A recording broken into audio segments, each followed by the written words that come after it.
Botticelli Casuals. The real casuals. Botticelli and Raphael. Shirts and trousers. இன்றைய விவசாயத்துறை budget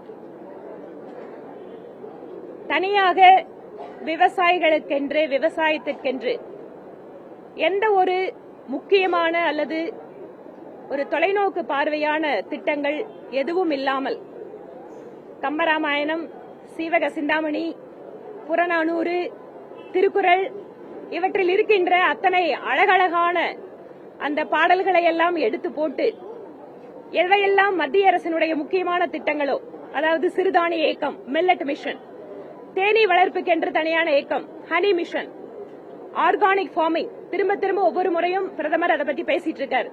இந்த மாதிரி இவற்றையெல்லாம் எடுத்து போட்டு அந்த பட்ஜெட்டில் நீங்கள் படித்தீர்கள் என்றால் கிட்டத்தட்ட 60 to 70% இடங்களில் இந்த திட்டம் யூனியன் கவர்மெண்ட், ஸ்டேட் கவர்மெண்ட் பார்ட்டிசிபேஷன்ல பண்றோம் அப்படின்னு போட்டிருப்பாங்க.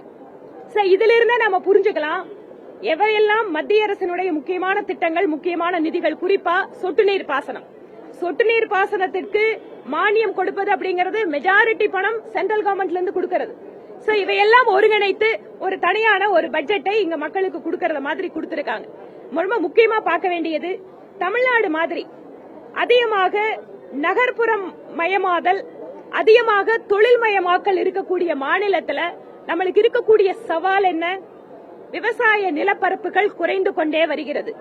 விவசாய தொழிலாளர்கள் அந்த துறையிலிருந்து வெளியேறி போயிட்டே இருக்காங்க. அதனால ஒரு பக்கம் தொழிலாளர் பற்றாக்குறை, இன்னொரு பக்கம் நிலப்பரப்புகள் குறைவது. இவற்றின் காரணமாக ஒரு லாபம் இருக்கக்கூடிய தொழிலாக விவசாயம் இல்லாமல் இருப்பது. இவற்றில் இதற்கென்று ஒரு அட்ரஸ் பண்றதுக்கு, இந்த பிரச்சனைகளை புரிந்து கொண்டு இதுல தீர்வு கொடுக்கிற மாதிரியான விஷயங்கள் எதுவுமே அக்ரிகல்ச்சர் பட்ஜெட்ல இல்ல. குறிப்பாக மத்திய மண்டலம், நம்முடைய மத்திய தமிழ்நாடு பகுதி, அது ஏற்கனவே ஒரு பாதுகாக்கப்பட்ட வேளாண் பகுதி மண்டலமாக அறிவிக்கப்பட்டிருக்கிறது. இப்ப அந்த பகுதியில் இருக்கக்கூடிய இளைஞர்களுக்கு புதிதாக அங்க தொழிற்சாலை வர்றதுக்கு வாய்ப்பு இல்ல. அங்க வேற எதுவும் இண்டஸ்ட்ரி இல்ல, அதனோட ஒரு தொடர்பு இருக்கக்கூடிய தொழில்கள் வர்றதுக்கு வாய்ப்பு இல்ல. அப்படி இருக்கும்போது அந்த மத்திய தமிழ்நாடு பகுதியில் இருக்கக்கூடிய இளைஞர்களுக்கு வேலை வாய்ப்புக்கு இந்த அரசாங்கத்தோட திட்டம் என்ன? அக்ரிகல்ச்சர்ல தொடர்பு இருக்கக்கூடிய தொழில்களுக்கு, புது தொழில்களுக்கோ இல்ல அதுல ஒரு முதலீட்டை கொண்டு வந்து, இல்ல அதுல வேற ஏதாவது லட்சக்கணக்கான இளைஞர்களுடைய வாழ்க்கைக்கு அங்க ஏதாவது வாய்ப்புகளை கொண்டு வர முடியுமான்னு இந்த பட்ஜெட் இருக்கானா? அதுவும் இல்ல. அப்ப என்ன ஆகும்? தஞ்சாவூர், சிவகங்கை, இந்த பக்கம் புதுக்கோட்டை, நாகப்பட்டினம், திருவாரூர், இந்த பகுதியில் இருக்கிற இளைஞர்கள் எல்லாம் திரும்பவும் வளைகுடா நாடுகளுக்கோ மற்ற நாடுகளுக்கு வேலைக்கு போற நிலைமை தான் இந்த அக்ரிகல்ச்சர் பட்ஜெட் கொடுக்க போகுது. அதனால இந்த தமிழகத்தினுடைய இந்த வேளாண் நிதிநிலை அறிக்கை என்பது எங்களுக்கு ஏமாற்றம் அளிப்பதாக இருக்கிறது.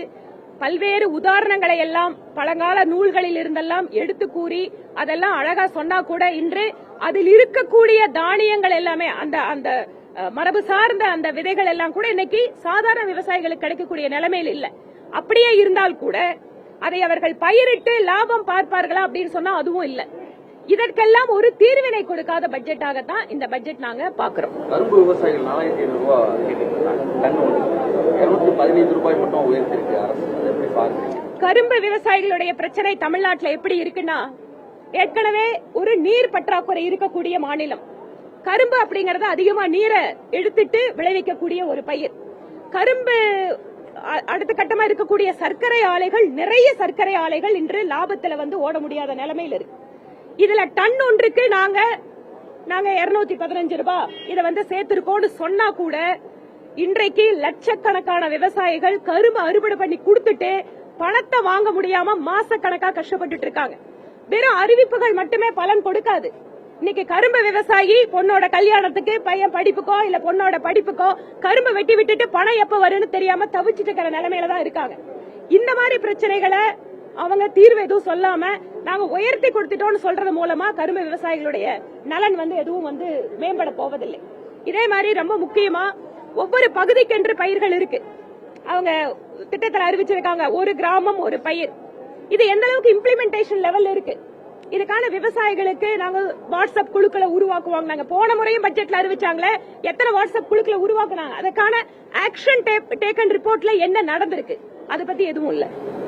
மாநில தலைவர் அண்ணாமலை கல் இருக்குவது விவசாயிகளை மேம்படுத்தணும் அப்படின்னு சொல்லி பேசிட்டு, கல் இருக்குவது தொடர்பா பட்ஜெட்ல எதுவும் இடம்பெறல. கல் இறக்குவது மட்டும் இல்லைங்க, தென்னை விவசாயிகள் பாத்தீங்கன்னு சொன்னா குறிப்பாக வாடல் நோய், நான் அந்த பகுதியை சார்ந்தவங்கிறதால சொல்றேன். கேரளாவோட வாடல் நோய் காரணமாக லட்சக்கணக்கான ஏக்கரில் குறிப்பாக பொள்ளாச்சி, கடத்தக்கடவு, திருப்பூர், கோயம்புத்தூர் பகுதி விவசாயிகள் கடுமையா பாதிக்கப்பட்டிருக்காங்க. இந்த வாடல் நோய் கிட்டத்தட்ட 4-5 வருஷமா இருக்கு. இதற்கு காரணம் என்ன? இதற்கு தீர்வு கண்டுபிடிச்சு அந்த விவசாயிகளுக்கு கொடுக்கணுங்கிறது எதுவும் இல்ல. இந்த பட்ஜெட்ல ஏதோ ஒரு குறிப்பிட்ட அமௌண்ட் ஒதுக்கிட்டு வேலை முடிஞ்சதுன்னு பாக்குறாங்க. தீர்வு என்னங்க? அந்த விவசாயிகள் இன்னைக்கு மரத்தை வெட்டிட்டு இருக்காங்க, தென்னை மர விவசாயிகள். இரண்டாவது, நீண்ட நாள் கோரிக்கை விவசாயிகளோடது, ரேஷன் கடையில் தேங்காய் எண்ணெய் கொடுக்க வேண்டும். தேங்காய் எண்ணெய் தமிழ்நாட்டில், கேரளாவில் இங்க இருக்கிற பகுதி மக்கள் தான் அதிகமா பயன்படுத்தக்கூடிய எண்ணெய். இத மாநில அரசு ஒரு வெளிநாட்டில் இருக்கக்கூடிய ஒரு எண்ணெய்க்கு இங்க மானியத்தை கொடுத்து இறக்குமதி பண்றாங்களே, நம்ம விவசாயிகளை காப்பாத்துறதுக்காக இப்ப கூட கொள்முதல் செய்யப்பட்ட தேங்காய் கொப்பரைகள் மத்திய அரசோட நாஃபெட்ல இருக்கு. அத கொள்முதல் செய்யப்பட்ட விலையிலிருந்து அதே விலைக்கு கேட்டா கூட மத்திய அரசு கொடுக்கறதுக்கு வாய்ப்பு இருக்கு. அத வாங்கி உடனடியா நம்ம கிட்ட தான் அதிகமா அரவை மில்கள் இருக்கு. காங்கயம் பகுதி, தாராபுரம் பகுதியில நிறைய மில்லு நம்ம கிட்ட தான் இருக்கு தமிழ்நாட்டுல. அது உடனடியா எண்ணெயா மாத்தி ரேஷன் கடையில கொடுக்கறது ரொம்ப சுலபமான வேலை. இத இன்றைய முதல்வர் எதிர்க்கட்சி தலைவரா இருக்கும் போது பேசினார், அறிக்கை கொடுத்திருக்காரு. ஆனா அதை பத்தி எதுவும் தென்னை விவசாயிகளுக்கு இங்க இல்ல. நன்றி இந்த கேள்வி கேட்டது. நன்றிங்க.